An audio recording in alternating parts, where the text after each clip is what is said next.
آج کا مسئلہ یہ ہے کہ 6 ایسے موقع ہیں کہ جن پر درود شریف پڑھنا مکروہ ہے۔ اگرچہ درود شریف کا پڑھنا باعث خیر و برکت ہے، نبی کریم صلی اللہ علیہ وسلم نے ارشاد فرمایا کہ جو بندہ مجھ پر درود پڑھتا ہے تو اس کے لیے 10 نیکیاں لکھی جاتی ہیں، 10 گناہ معاف ہوتے ہیں اور 10 درجات اس کے بلند ہوتے ہیں۔ نیز درود شریف کا پڑھنا آخرت میں آدمی کے لیے حضور صلی اللہ علیہ وسلم کی سفارش کا ذریعہ ہے۔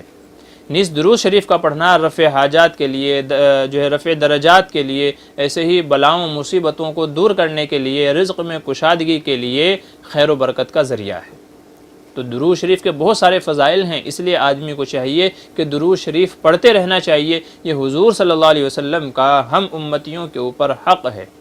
مگر 6 مواقع ایسے ہیں، 6 جگہ ایسی ہیں کہ جہاں پر علماء نے درود شریف پڑھنے کو مکروہ قرار دیا ہے کہ یہ 6 مواقع ایسے ہیں کہ یہاں پر آدمی کو درود شریف نہیں پڑھنا چاہیے۔ پہلا موقع ہے بیوی سے جماع کے وقت، یعنی جس وقت آدمی بیوی سے ہم بستری کر رہا ہو تو ایسے موقع پر درود شریف نہیں پڑھنا چاہیے۔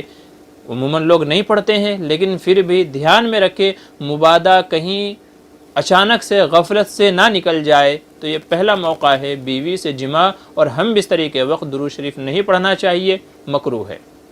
دوسرا موقع ہے جب آدمی قضاء حاجت کے لیے جائے، پیشاب کے لیے، پاخانے کے لیے جائے، تو چونکہ یہ موقع بھی اس بابرکت عمل کے لیے نہیں ہے، لہٰذا اس موقع پر بھی درود شریف پڑھنا مکروہ ہے۔ تیسرا موقع ہے عقد وغیرہ کو نافذ کرنے کے لیے، یعنی جب 2 آدمی کوئی معاملہ کر رہے ہیں، کسی چیز کے بارے میں بیع و شراء کر رہے ہیں، لین دین خرید و فروخت کر رہے ہیں، تو ایسے موقع پر بھی درود شریف نہیں پڑھنا چاہیے، کیونکہ ہو سکتا ہے کہ سامنے والا اس درود شریف سے متاثر ہو کر کے یا اس عمل سے متاثر ہو کر کے وہ چیز خرید لے، حالانکہ اس کے خریدنے کا ارادہ نہ ہو۔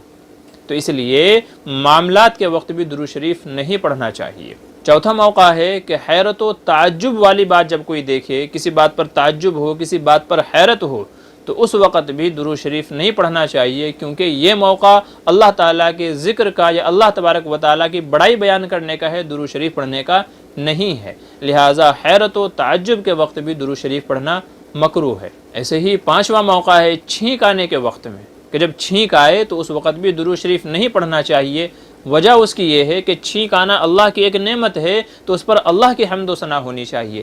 اسی لیے یہ دعا سکھلائی گئی کہ جب کسی کو چھینک آئے تو وہ الحمدللہ کہے اور سامنے والا یرحمک اللہ کہے، اور پھر جس نے چھینکا ہے وہ یہ دعا دے یہدیکم اللہ ویصلح بالکم۔ تو یہ موقع اللہ کی حمد و ثنا، اس کی تعریف کا ہے، لہٰذا اس موقع پر بھی درود شریف پڑھنا مکروہ ہے۔ ایسے ہی 6واں موقع ہے کہ جہاں پر درود شریف پڑھنا مکروہ ہے، وہ ہے جانور کو ذبح کرتے وقت، کہ ایسے موقع پر بھی درود شریف نہیں پڑھنا چاہیے، کیونکہ اس موقع پر بھی نبی کریم صلی اللہ علیہ وسلم نے اور قرآن کریم میں جو حکم دیا گیا ہے وہ اللہ تبارک و تعالیٰ کا نام لینے کا ہے کہ بسم اللہ پڑھ کر کے جانور کو ذبح کیا جائے۔ اگر بسم اللہ نہیں پڑھی، جانور ذبح کر دیا، تو جانور ذبح نہیں ہوگا، حلال نہیں ہوگا۔ لہٰذا یہ 6 مواقع ایسے ہیں کہ جن میں آدمی کو درود شریف نہیں پڑھنا چاہیے، حالانکہ ہر وقت آدمی کو درود شریف پڑھتے رہنا چاہیے۔ جتنا زیادہ درود شریف پڑھے گا اتنی ہی آدمی کے لیے باعث خیر و برکت اور خوش نصیبی و خوش بختی کا ذریعہ ہے۔ مگر 6 مواقع پر دھیان رکھے کہ ان مواقع پر درود شریف نہ پڑھے۔